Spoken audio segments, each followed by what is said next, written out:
Ayan guys, good afternoon. Ito nga pala guys ang mahabang tulay dito sa amin sa may Upper Bicutan, Taguig City. So ito yung mahabang overpass sa taas. Ayan mahaba siya guys. So kasi yan from other kasi diba two-way kasi to dito guys. Two-way yung ating going to yung kalsada kasi sa EDSA to. So mahaba siya hanggang doon sa kabilang dulo. So napakahaba. So naglalakad ako dyan guys, pauwi na sa amin. So naisipan kong i-video yung tulay. At saka ayan, makikita nyo yung view, diba? So yan yung tulay guys na pagkahaba-haba ng lakarin mo. So it takes sa akin kasi mabagal ako, siguro nasa 7 minutes. Kasi binidyo ko to, hindi naman lahat pinutol ko is nasa 3 something. So pag videohin mo lahat hanggang doon sa dulo, mga 7 minutes siguro maglakad. Kagaya sa akin na mabagal maglakad. So syempre tumigil din ako dyan. Pero kung mabilis ka maglakad, nasa 5 minutes lang siguro guys, or wala pang 5 minutes. Basta kapag mabilis ka. Kasi mabagal ako maglakad guys, kaya matagal, syempre mabagal. So ayan, nasa kalagitnaan pa lang ako niyan guys.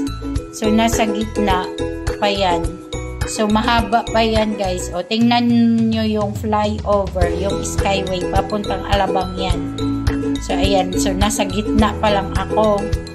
Kasi nagdahan-dahan din naman ako maglakad dyan guys. Kaya nandyan pa ako sa gitna. So ayan yung kalagitnaan. So yan yung way papuntang Alabang. So yung kabila naman, yan yung way papuntang south. Papuntang papuntang Ayala, Makati, Quezon City, ganun. So ayan ako, sa ilalim ako ng flyover, skyway. Yan yung tulay na nasa ilalim ng skyway. So diba? Ang haba niya guys. So mahaba pa talaga yan siya guys. Kasi intersection yan. So pagdating dito, naku, sa Bicutan talaga matraffic.